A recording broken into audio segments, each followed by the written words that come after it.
Hi, everybody, and welcome to Unapologetic. It's a pleasure to have you all here. It's a pleasure to be here. I'm your host, Lepinobi, and we got Taylor in the house.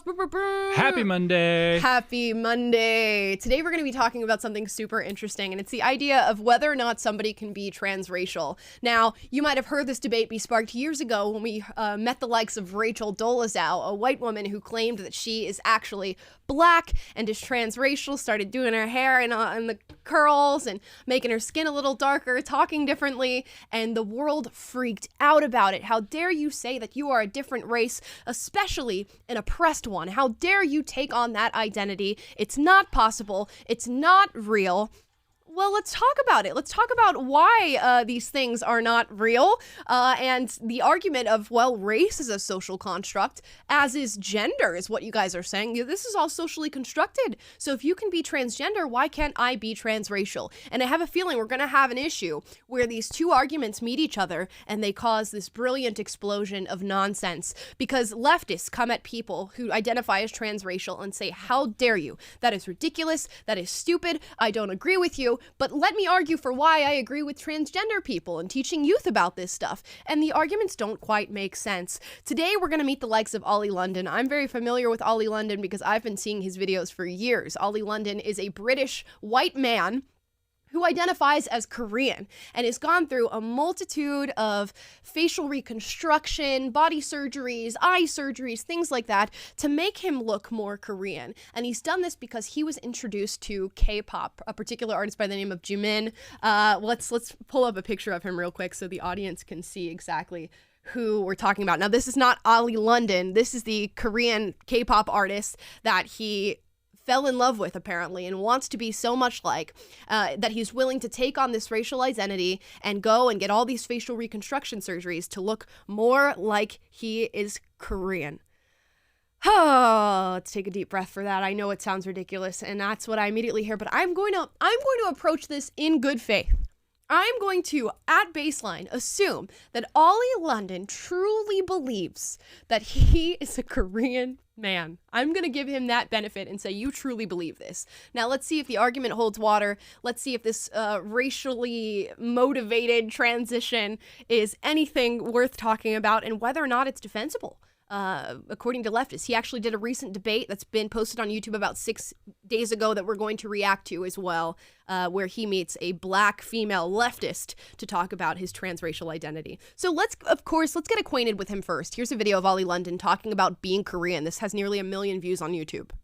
I want to take this chance to, come out today.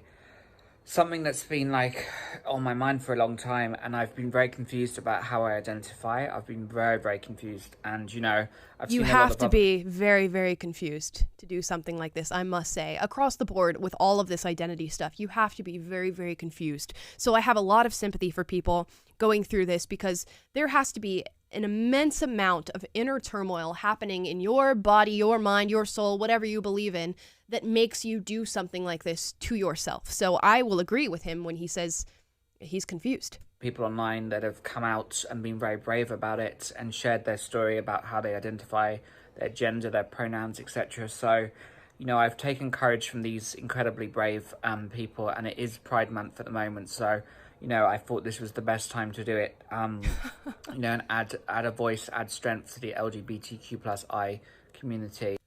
He said it's Pride Month, so I think it's the best time to talk about the fact that I'm transracial because this adds strength to the LGBTQ plus community. Now, I've heard this from a lot of lesbian and gay identifying people saying, you know what, I'm so over this. I'm so over the people who are trying to make up a new identity and come and join our group and add a little letter onto the acronym that we have, and then they get ridiculous and extreme and they're saying all this radical stuff when all we wanted was girls who could like girls and boys who could like boys. And if there's any members of the LGBTQ plus community watching this right now that feel that way, let me know in the comments down below, because I've heard that a lot. They're like, yo, this is not what we signed up for. This is not what we meant when we were talking about representation. I don't want to represent some white British man pretending like he's Korean.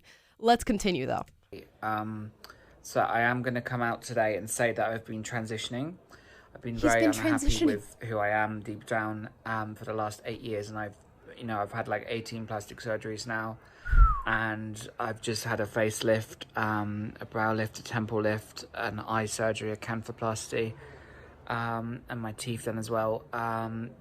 These are just part of my transition. And I'm feeling really good. For the first time in my life, I feel beautiful. I'm looking in the mirror and I love the way I look and feel happy. And I hope people can respect my decision. It's a very tough decision to come out this way. But I am coming out as non-binary. I don't feel I identify as male or female. Oh, so this is also a non-binary coming out. So it's being Korean, getting all these facial reconstructive surgeries, which I want everybody to know how intense that is. 18 different facial reconstructive surgeries done on your face, not to mention what clearly looks like evidence of cheek filler, of chin filler, possible Botox going on in the forehead, a bunch of stuff going on here. Plus the facelift, the lip filler, getting his teeth redone in order to assume this new identity that he believes himself to be. That's really, really bad. It's really bad to, again, feel so much inner turmoil that you feel the need to, in ways, mutilate your body to reach this standard that you think is what you were meant to be or what you were born as. And if this is real, although in good faith, I will say it's real, although I believe there are strong elements of attention seeking, because Oli has been seen all over the world now for this very identity, has been featured by the BBC and all these different news organizations that are calling him and wanting to talk to him about this identity. I believe attention seeking is very much attached to a lot of the things that Gen Z and young people are experiencing right now when it comes to identity. But this is just wild. Attention seeking is one thing. The other thing is going through the process of facial reconstructive surgery to assume this identity, and that's something that he's done. Wow. I feel like I'm just in the middle.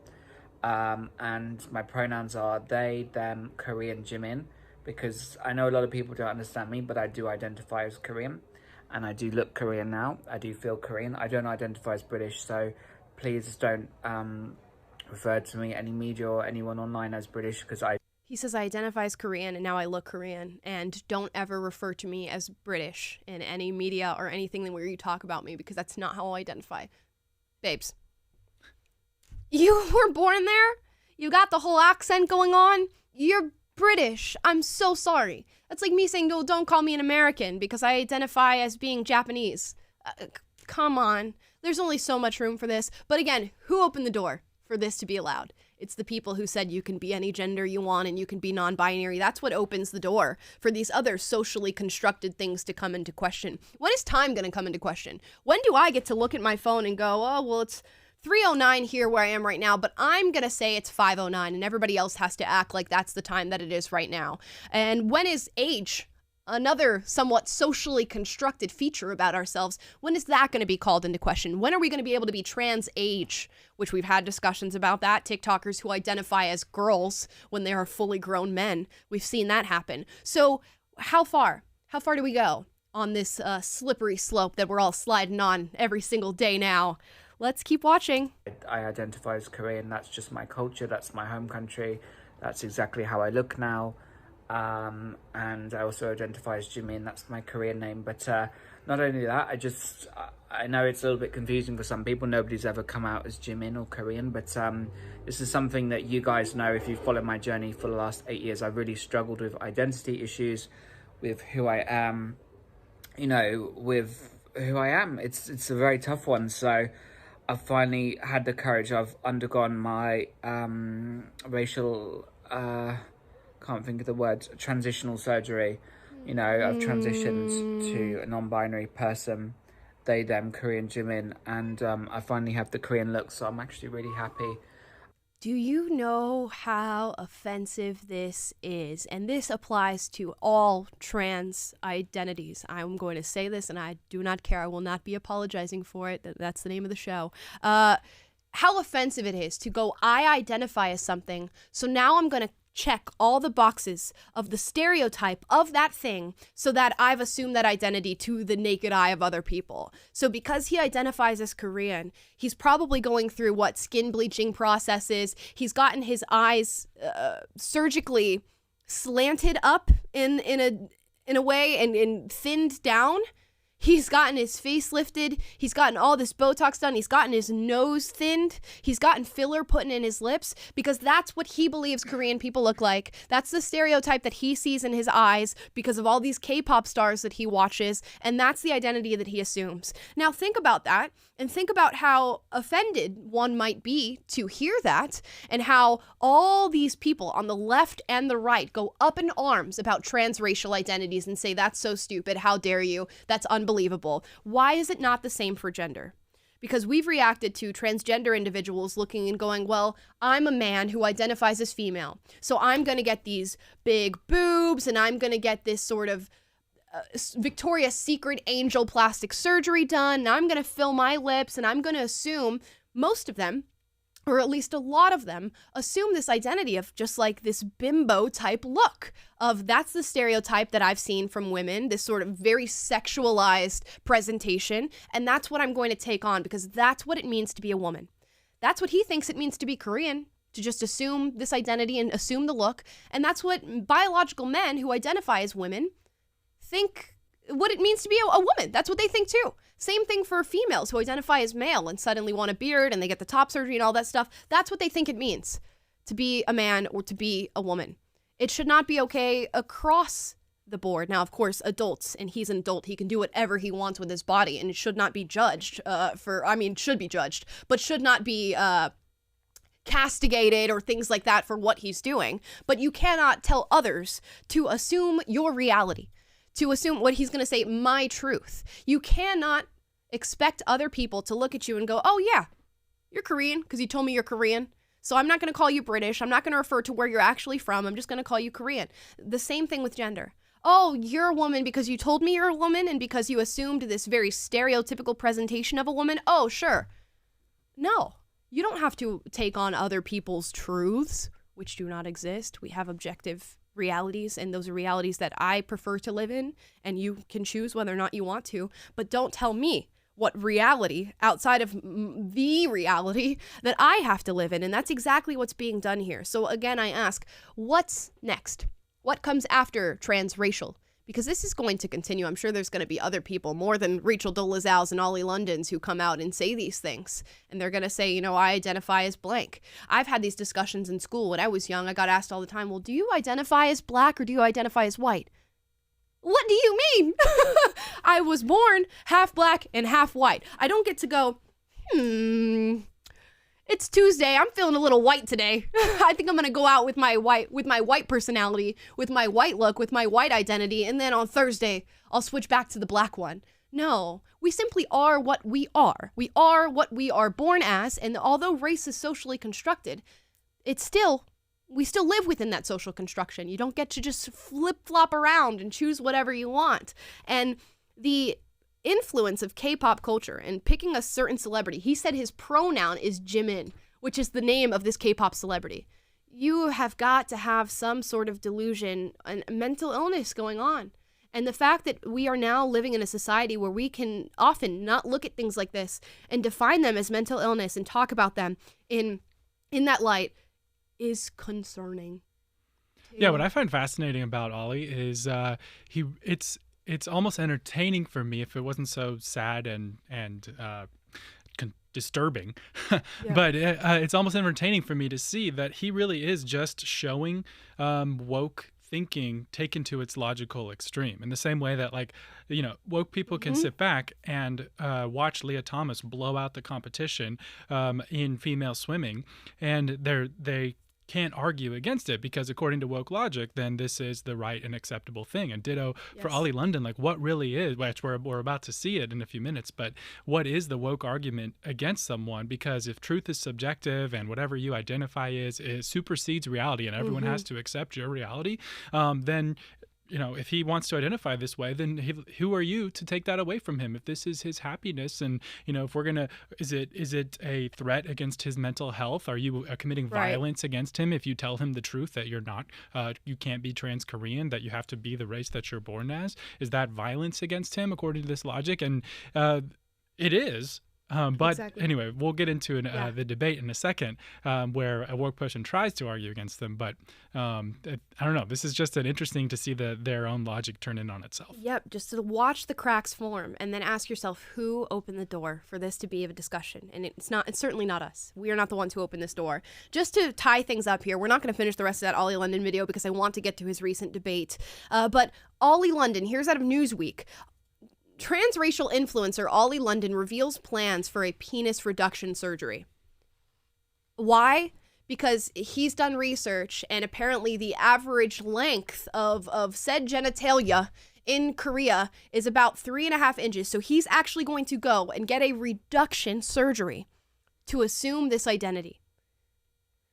And to you guys hearing this right now, and I imagine on both the left and the right, this sounds asinine. It sounds ridiculous. It sounds like there's a little bit of lunacy attached to this. Why is it not the same for gender? And you let me know in the comments down below. It is a genuine question that I am posing to you. And if you answer that in the comments down below and I feel like somebody's made a good argument for it, we will respond to it on the show in the coming days. But tell me, why is it not the same? Because both of these things are socially constructed. But why, if he gets his genitals reduced in a surgery to be more Korean, why is that more offensive than a man getting the same surgery to look like a woman? You let me know. Let me know. Now we're going to get into this video that was posted by Channel 4 Documentaries on May 2nd. This is Oli London doing a show called Would You Rather, where he goes back and forth with, I believe, an SJW woman talking about his identity. Again, if you're watching on Instagram, head over to my YouTube channel. Link is in my bio, and you can watch this video and react to this craziness alongside me. So let's hear it. Essentially saying is that you can change your race, and you can't change your race. I'm Korean, you know, people need to accept that.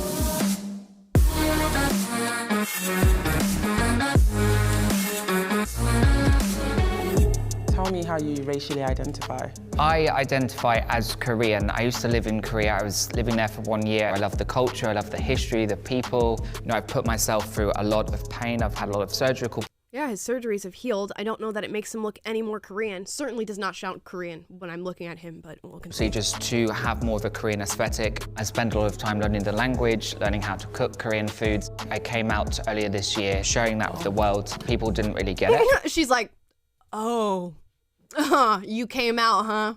As Korean, huh?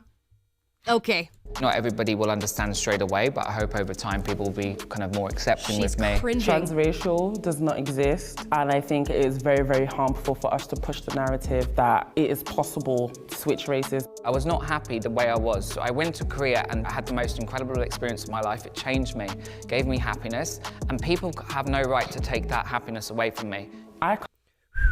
Okay, I'm going to cut off there. If you guys are watching on PragerU YouTube, we're saying goodbye to you today. Go to my YouTube channel to watch the rest of the show. I'm going to cut off for Instagram as well. Go to my YouTube channel to watch the rest of the show and see what we're looking at. Bye, guys. Link in bio.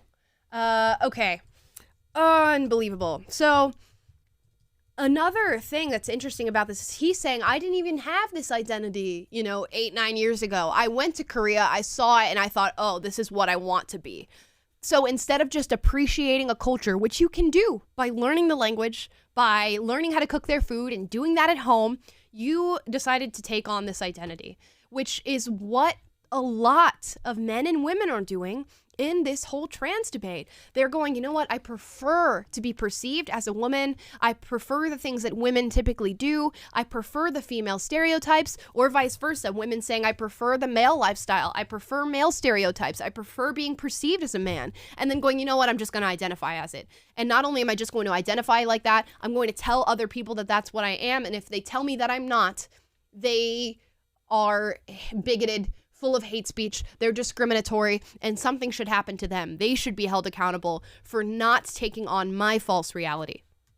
Can't sit up here and say, oh, I'm suddenly a white woman. And if you as a white person say, oh, I can be black or I can be Korean, and I can't swap and benefit from the privilege that you benefit from, then it's clearly not an equal exchange. Because whiteness in this country has been set up in a way, how I interact in the police, how I interact with the medical system can result in me dying. Cultural appropriation essentially dictates people who are ethnic minority Whatever they do isn't really of value. You don't deserve to be associated with something that you've created because a white person has either renamed it or used it for their profit. And you are not a Korean man. No matter how much surgery you do, no matter how much of the aesthetic you adopt.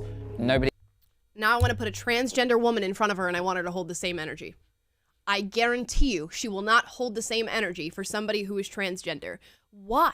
Because the argument that you just made is perfectly sound in that situation as well. She's saying here that a white man, because of his privilege, cannot take on a marginalized identity because they still carry the white privilege that they have surrounding that. In fact, it is in essence, white privilege to be able to even think that you could identify as another race. It's the same argument used towards Rachel Dolezal. Now, let's look at transgender women, okay? This is men. According to the left, men have privilege in the United States. They run this whole patriarchal institution that we're all living in and we've all been subjected to. But now a man can assume the identity of a woman, an oppressed and marginalized class, according to the left. And they have the power and privilege to be able to do that. And suddenly everybody cheers and claps and lets them join swim teams and beat out all the other females on their teams, going from rank 400 and something to rank number 1. And this woman, I can guarantee it, I will bet $1,000 right here, this woman would sit there and go, that's great. I cheer on that woman doing that and being able to swim and taking on female jobs, taking on female roles in movies, taking on the idea that men can get pregnant.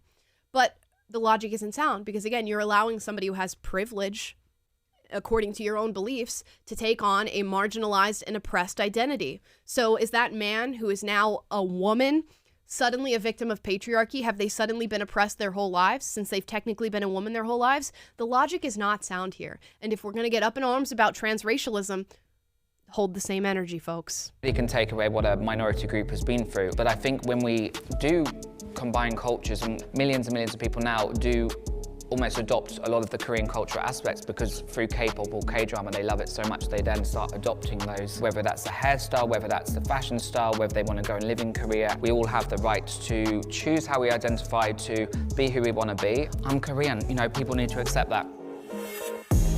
I think your skin color has a lot to do with everything you're doing. I think we need to recognize that white supremacy is a global issue. What you are essentially saying is that you can change your race, and you can't change your race. And I think if you don't recognize that power imbalance in what you're doing and how it's disrespectful to me, you're just kind of proving the point that you're doing this for money and attention. No, I agree with that. Every person that was born Asian, they do go through these struggles. I understand what you're saying in terms of white privilege. I've never had that experience, but I am not one of those people. I am completely different, so I don't like to be put in the same category as someone like that. I understand some people might get offended by what I do, but I'm not actually going out there doing bad things. I'm not doing anything to hurt people. I'm just living my truth. I'm doing what makes me happy. There it is. Bingo, bingo. My truth, baby. Whenever we have these discussions, you can always keep an eye out and keep an ear out for my truth. If anybody can give me a definition as to what that means, my truth, you can't. And that's part of the trickery of a phrase like that. My truth is subjective. I could tell you all to live by my truth, and I could identify as, I don't know, Nia Long. I could come here and identify as Nia Long and say all of y'all are supposed to be in love with me and I'm the girl from the movie Friday. And I'm not, but that's my truth. And that's now how you should have to refer to me. That's now how I should be accepted in society, and everybody should treat me like Nia Long for the rest of my life. But it wouldn't be true. So you should stop anybody who's having a debate with you or arguing and they go, well that's my truth. Stop right there. But notice how this woman is not refuting his argument on the basis of your truth is not the truth. Mm-hmm. She's refuting his argument on the basis of you're a white man, so your truth doesn't count. So she's framing her whole argument and staking it on this Marxist power dynamic and saying, well, you are privileged, so you don't get to have your own truth. Everyone else who's oppressed, they get to have their truth. And if you were in a more oppressed class, I would acknowledge that your truth. But even like you, she wouldn't. Yeah. Yeah. But the point you made, though, is like that she doesn't bring that same energy to the trans woman debate. I guarantee you, this woman, I don't know if we already passed a moment in the video where she acknowledges that he's non-binary. Oh, we'll get there. Yeah. So she doesn't bring that same energy to the trans issue. Like if he would be just identifying as trans woman, then she would grant him that truth. Yep. But because he's doing transracial, somehow that's cultural appropriation. It's just because of this intersectionality that she's not able to, that she's calling out his logic, but it's not because she's trying to pull him back to reality and say, no, there's your truth and the truth. Yep. This is where we're headed, ladies and gentlemen. That you're watching this video and going, oh my God, that's crazy. It's literally just a peek into the future. It's just a peek into the future because this is going to become commonplace now because everything is subjective. We can all identify as whatever we want and it all goes under the umbrella of my truth. So in 10 years from now, we're going to be arguing with trans age people saying, well, I identify as a 6-year-old boy. And we're going to go, well, that's not possible because you're a white man. If you were a black man, you could identify as a 6-year-old boy. That's the sort of conversations that I imagine us to be having if this is not stopped in its tracks. And if logical, sound people don't start going, no. Absolutely not. I am not going to cater to this in my daily life or outside of that at all. And we'll talk about where people are catering to that at the end of this show just to sort of sum things up. But let's keep watching this debate that I can't believe we're having.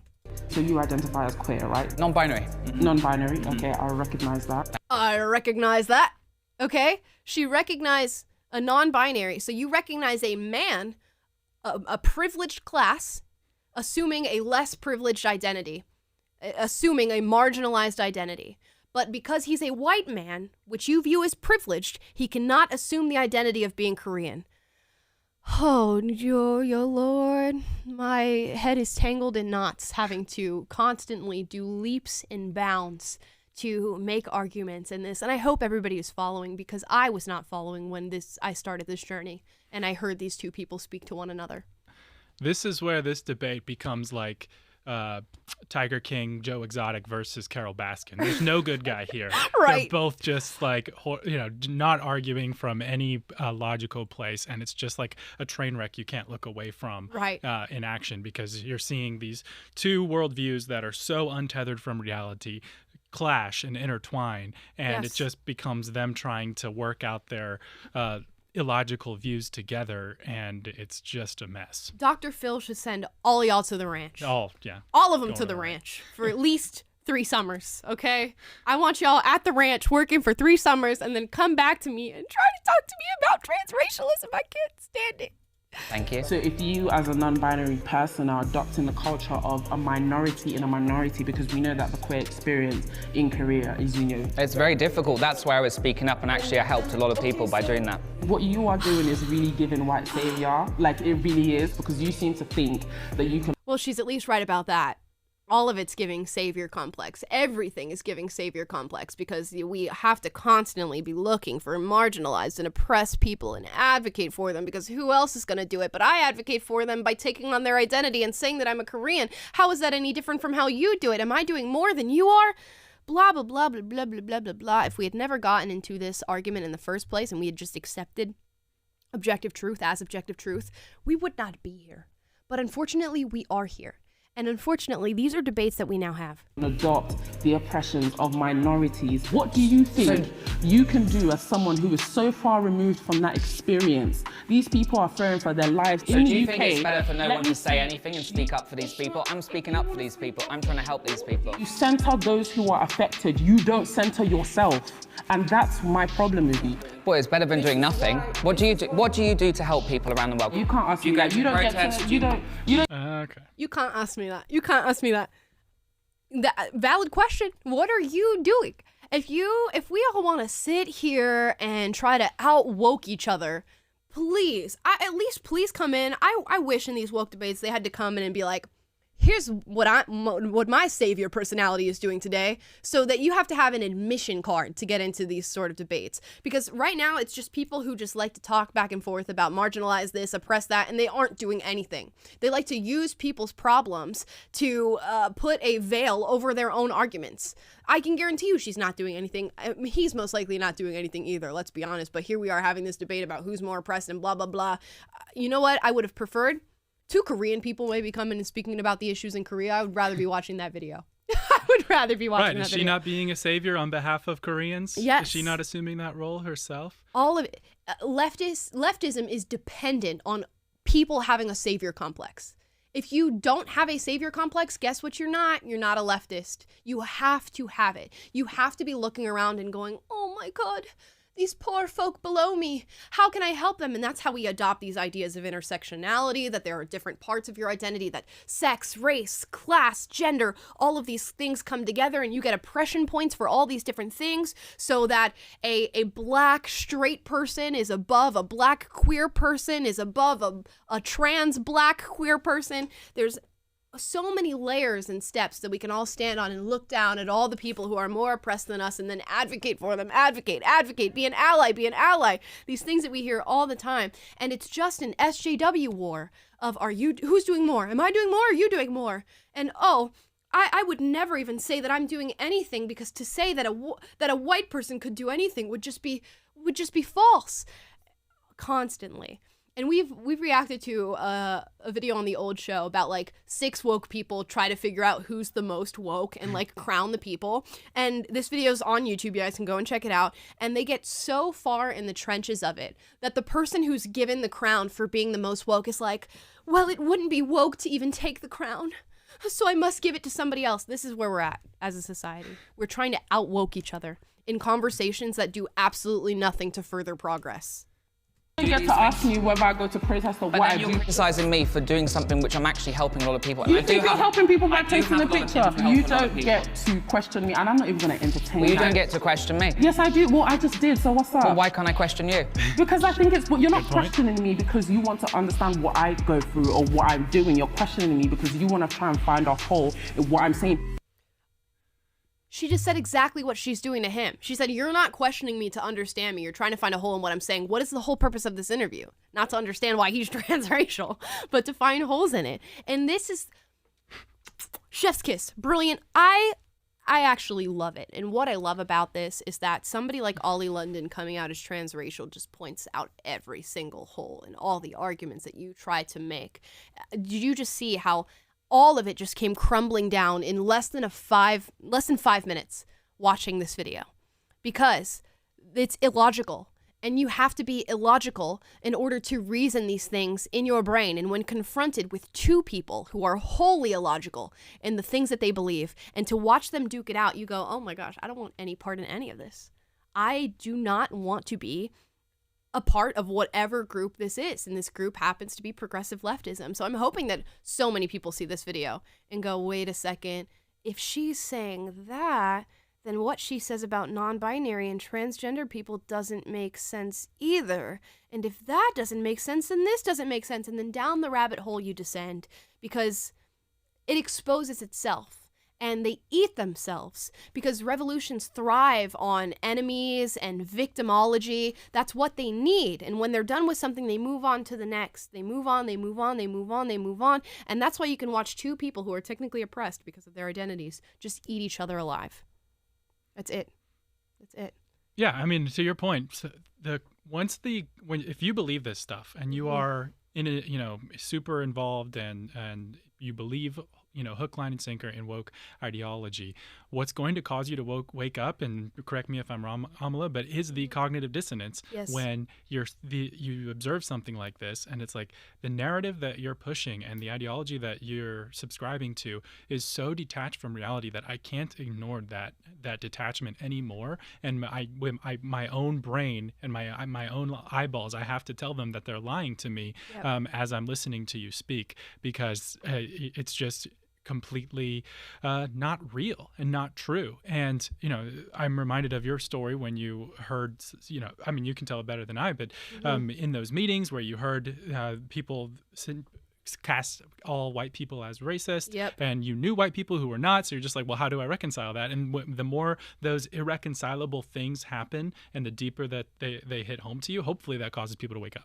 Exactly. So that's what has to happen, because I was hearing all this racism towards white people and going, wait a second, I thought we were anti-racist. And then they tried to, work their way around it and say, well, racism doesn't apply to white people because they're part of this powerful class. And you go, okay, it doesn't really make sense. So I can either subscribe to your illogically reasoned argument, or I can go, no, I have to check something else out and I have to see if there's other answers for me elsewhere. I chose elsewhere. The same thing is going to happen here. You either have to come to the conclusion that if you can be transgender and non-binary, you can also be transracial and trans time and trans age, and you'll have to come to that conclusion, or you'll have to go, wait a second, I just saw something that made me question where I stand on these issues.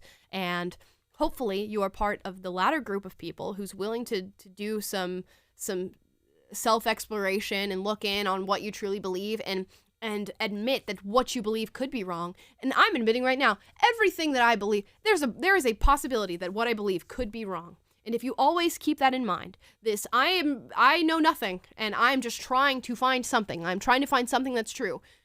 By and large, you will have good faith discussions. You will back your arguments in a way that nobody else does, and you will be happier because you actually care about finding truth. You don't care about being right. You don't care about being part of a group and all this tribalism that we're experiencing right now. You care about finding truth, and even if that means that you're wrong about something, and that can be an embarrassing and shameful feeling, you will admit it. And all of this, I would have been this black woman sitting here and arguing with him 4 years ago. I would have been like, sign me up. I'll show up. Where do I need to be for the interview? Put me in the seat. I will do it. And now I look at that and I just go, wow, there is so much wrong. I would have been so wrong. And I'm so glad I was not ever on video. Well, I take that back. There were a couple videos of me as a leftist, but we've reacted to them, and hopefully that's all we need to do with them. But I'm so glad there's not more documented evidence of my stupidity back then, and that I'm so willing to be like, oh yeah, I was wrong about that thing I said last episode, but here's me clearing it up. Yeah. What a tangled web we weave, ladies and gentlemen. I was watching this and I just thought, this has to be talked about. I cannot believe I'm seeing this. Yeah, she really said the quiet part out loud at the end of the video, too. Oh gosh, what did she say? You're not trying to understand me. You're trying to find a hole in what I'm saying. Someone who's interested in the truth wants to know if there's a hole in what they're saying. So you signed up for a debate. So if you're not open to someone finding a hole in what you're saying, and you just think they need to sit there and listen to you and understand whatever it is that you have to say, let me educate you about the indoctrination that I've been indoctrinated with is really what you're saying. Yeah. And you're not, again, tethered to reality. You're not interested in truth seeking and finding any holes in your logic or any flaws in your arguments. You're literally just saying, I have the right way to see things, and I'm going to teach you and impose that on you. And that just exposes that if this is closer to a pseudo-scientific religion worldview that you are involved in and advocating for, rather than trying to debate and have open debate, free speech, and find truth, find a better way to think about ourselves, or so it's really not an issue of like, this isn't even like a left versus right issue. It's a reality versus pseudo reality. Yep. And when I tell you this is going to be a very hard thing to dismantle, as the left would say, it's going to be very difficult, because back when I was on the left or whatever, much of what I believed was attached to, my identity as race, but more like how I viewed things socially. And that's a lot easier to attack and let down and go, okay, I was wrong, than to admit that your entire identity is founded in something illogical and that you need to rework that. Imagine how difficult that is, which is why I believe there are lots of people working so hard to have young people educated on this stuff, because young people, if they learn it at a young enough age where their minds are malleable enough to be molded into this idea of the world, they will attach that to who they are as a person and their identity. And oh my gosh, is that a hard wall to break through when somebody views it as integral to who they are as a person. You are going to have the battle of your life trying to convince somebody that that is not true and that there is another, more happier, fulfilled way to live. It is going to be difficult, and it is. It's getting younger and younger and younger, and we're having these discussions in places that should not be having these discussions ever, like kindergarten classrooms. Now, Target, I just did a recent video about this. You can watch it on the channel. Target is bringing on LGBTQ plus brands to sell compression bras, which hide your boobs if you are a young woman or an adult woman, in packing underwear, which you can make yourself look male in if you are a woman. And they're adopting these brands, taking them into their stores, and a lot of people are tweeting about this. Of course, this is a private company. They can do what they want. They can bring in whatever brands that they want. You do not have to shop there then. But people are tweeting about this and saying, this is going to be so great. It's a great place to send trans youth who are struggling with their identity, because they can buy these garments without telling mom and dad, without mom and dad knowing that they've bought them. They can just waltz into Target and take on this identity without anybody knowing, without any professional help, without any psychiatric evaluation, and with nobody being the wiser. That's where we're getting young people being attacked by this, and it is being attacked. I know it's packaged in beautiful words like acceptance and appreciation and visibility, but ask, what is this accepting? What are we putting our appreciation towards? What is this making visible? Because it's certainly not the horrific outcomes of this ideology. It's this candy-colored rainbow painting of things that are not happening and ways that this does not end. This does not end well. It does not bode well for our generation. It does not bode well for the future of this country. We've done extensive videos about this. My most recent video that I released on Mother's Day, on Sunday, is talking about why you should not allow kids to transition and why that should not be a conversation that we are having as a country. And many other countries have done their due diligence, done the research, and came to the same conclusion. I would love if you watch that video. Arm yourself with the discussions that you are going to have in the coming months and days and years in this country, because this is what we're talking about. And this is how crazy it gets. Transracialism, transageism, transtimism. We'll get there eventually if this continues on the path. If you do not arm yourselves, we will certainly get there faster. If you are not willing to educate and learn and have these discussions with people, we will get there much sooner than anyone is willing to admit. So that is my spiel on Oli London and whether or not you can identify as transracial. If it helps to knock down this transgender stuff that we're dealing with right now in the gender theory, particularly with kids, give Oli London his own TV show and let people duke it out and talk about it and point out the own chinks in their armor and the holes in all the debates that they're having and all the things that they think to be true. So by all means, give him a platform and let him speak more. We'll be here to react to it. We'll be here to talk about it. And hopefully you guys enjoyed this. If there's something that you wish I said that I didn't, put it down in the comments below after the stream. If there's a question you want to ask, or if you want to give a leftist reasoning for some of the things that I said, like why is transracial different from transgender? Leave that down in the comments below after the stream. We will react to some of those comments later on in the week. Guys, if you want to support me, please like, subscribe, click the notification bell to be notified every single day when we go live, and go and subscribe to PragerU.com as well, because if all else fails and big tech comes for me and says, I don't want to let this girl speak anymore, she's speaking too much truth, you guys can find us on PragerU.com, and luckily our website will still be there for you. Plus, we're on Apple Podcasts, Spotify, and Google Play if you'd like to listen to us throughout the week. Maybe when you're working, maybe when you're driving home, you can find us on any podcast app, and go and leave us a 5-star review, because the leftists have come for me and they don't like what I have to say. So they leave us bad reviews so that nobody sees our show. But hopefully you guys can go and reconcile that, boost us back up, get us back to where people are being suggested our podcast to hear this stuff. Thank you so much for watching, and leave a comment down below. Do you believe in transracial identities? I can't imagine any of you are going to say yes to that, but if you do, I would love to know why. Thank you so much for watching. This has been Unapologetic Live, and we will see you tomorrow.